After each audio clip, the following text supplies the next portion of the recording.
Sepang International Circuit in Malaysia. It is one of his strongest, but even with that said, he was super strong. What he's discovering is what the likes of Bagnaia, Bastianini and Martin discovered last year. In his words, the GP24 is born for this Michelin rear tyre. The 2023 Ducati didn't quite work as well on last year's Michelin rear, which is also this year's Michelin rear. The GP24, though, right at home on it, and Alex Marquez is ready to profit from that extra grip. 3 winter test. We started, of course, 2025, all the way back in November in Barcelona. Alex Marquez fastest. Alex Marquez fastest in Sepang as well when we resumed hostilities in 2025, and a close second to his pesky older brother Mark here in Buram a couple of weeks ago. Now, one rider who's made a big move. He's made a few big moves in his career, and they've tended to be proven right, haven't they? Jack Miller, exciting. Back at home in many respects to the new look Pramac Yamaha team.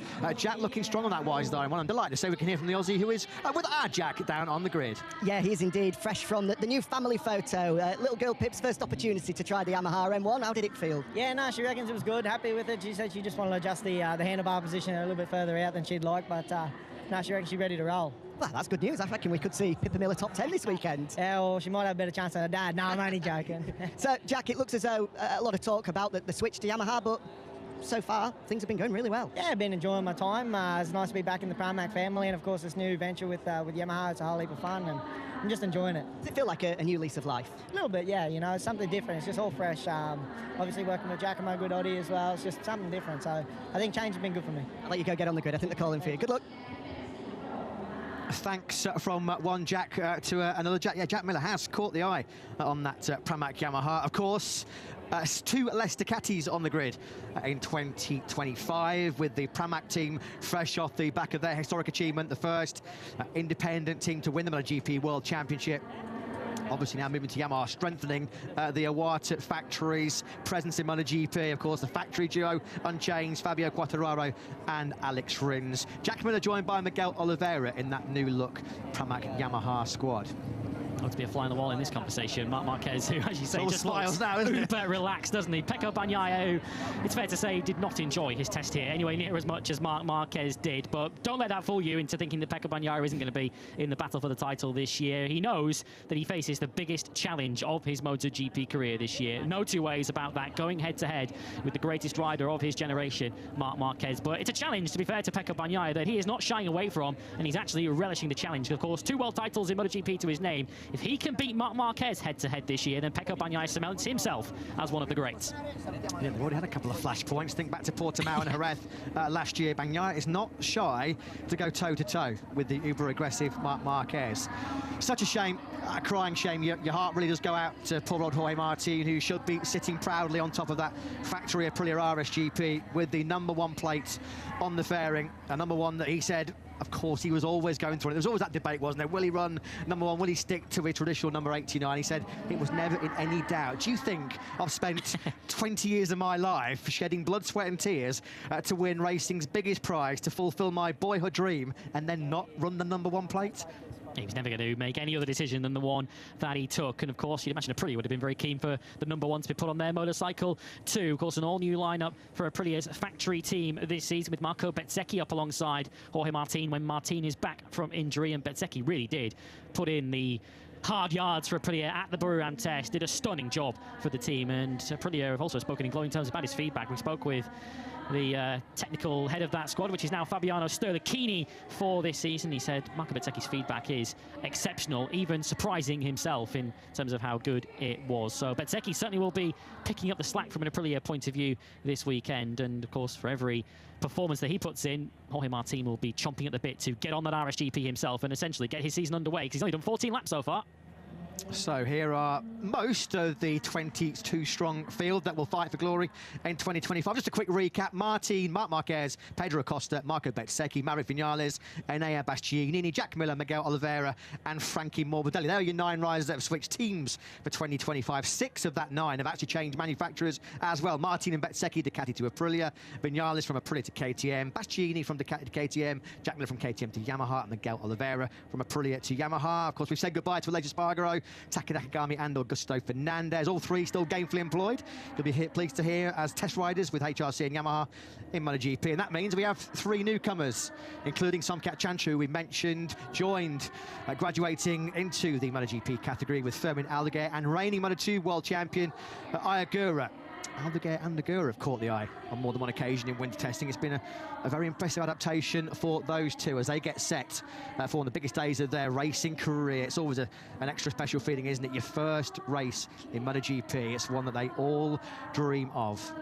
Of course, Ayagura clinched the Moto2 World Championship the last time he raced here in Buriram late last year, and I've been impressed not only just by the sheer lap times that Ayagura has been doing, but just the way he's approaching this rookie MotoGP season, taking it all in his stride, so relaxed. That is just Ayagura's way. He doesn't really get too built up, too intense, too nervous about anything. He just gets on with the job. Speaking to some of the team back in Sepang, and he spoke about not really saying much in a box review weekend, and speaking to his old crew chief, Norman Rank, only really on a Saturday night. And Aprilia was saying, well, that doesn't really work for us this year because we have a sprint on a Saturday, so you're going to have to do a bit more talking in the box eye. But he's certainly been doing talking on the track as well. He did a race simulation in Sepang, which compared very favourably with the best we saw from any Aprilia at the corresponding race last year. He is a ferocious talent, and it looks like Trackhouse chose wisely when they were plucking a rookie out of Moto2. So 21 riders minus one, unfortunately. It is the number one.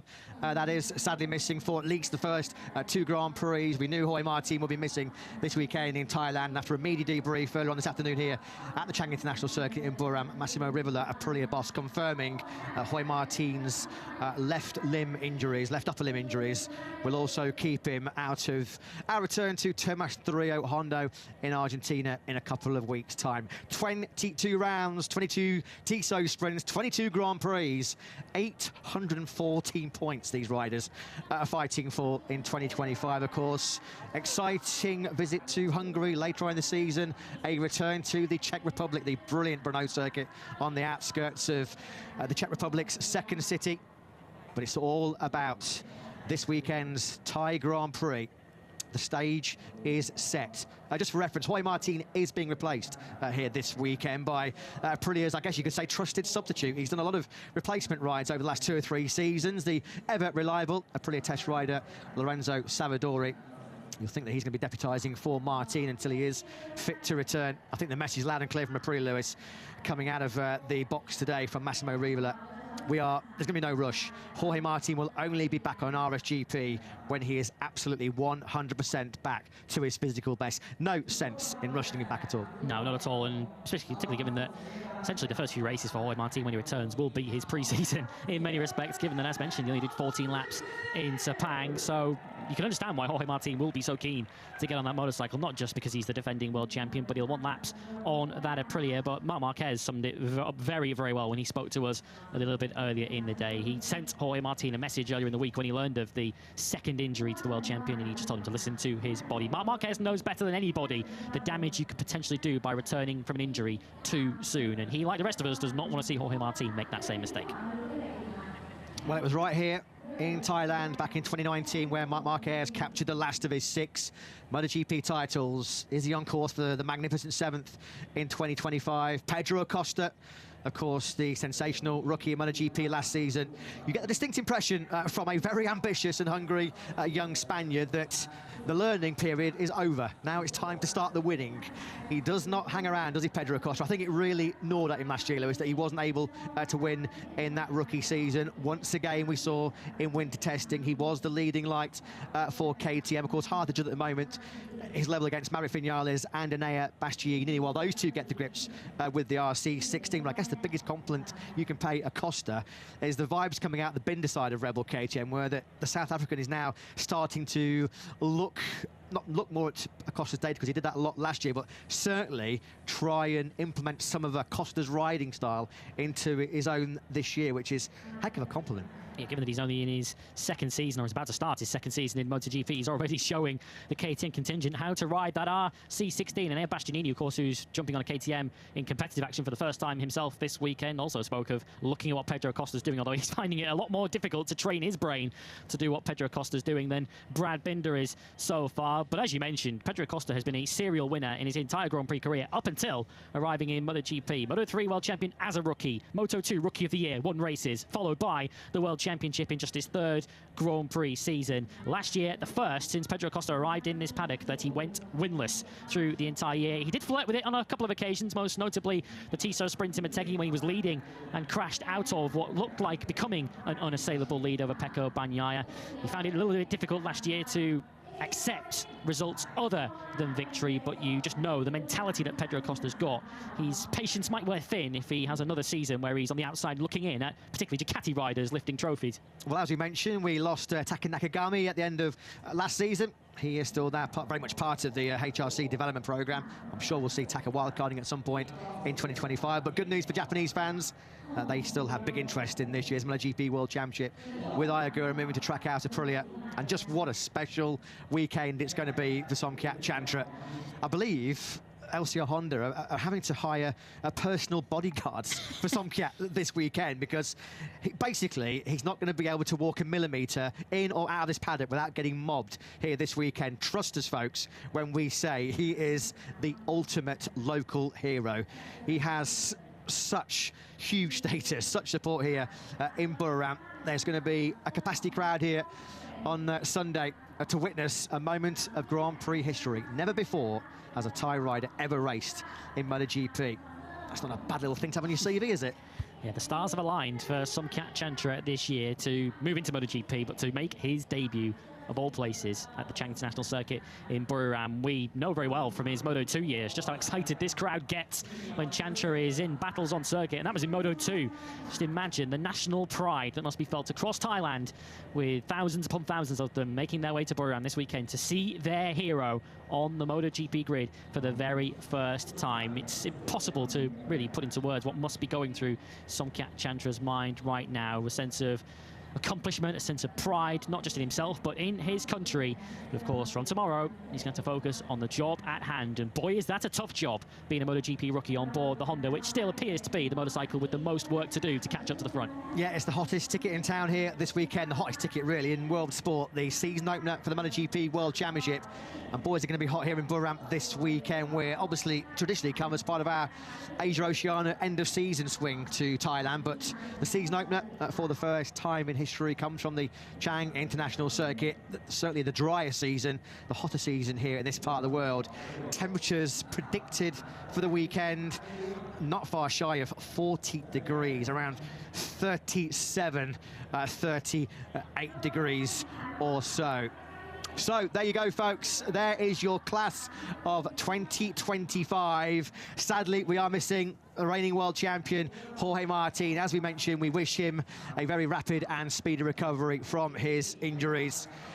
That's the photo opportunities then completed. MotoGP 2025 is officially open for business, folks. We're underway bright and breezy at 9 AM local time tomorrow morning. Moto3 with the green light for MotoGP FP1 at 10:45 AM. The Sprint and Grand Prix for MotoGP kick off at 3 PM local time on Saturday and Sunday.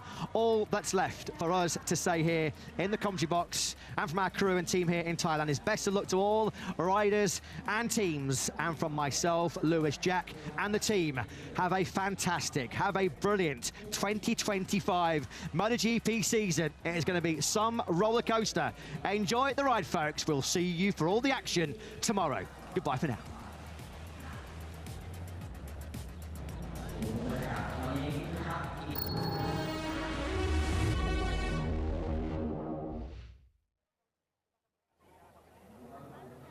Good afternoon and welcome to the first Grand Prix gear up of 2025 as we continue to build towards the opening round of this 2025 MotoGP World Championship. Faster, forward, fearless in 2025 as we bring the world's most exciting sport to you across 19 countries, 22 Grand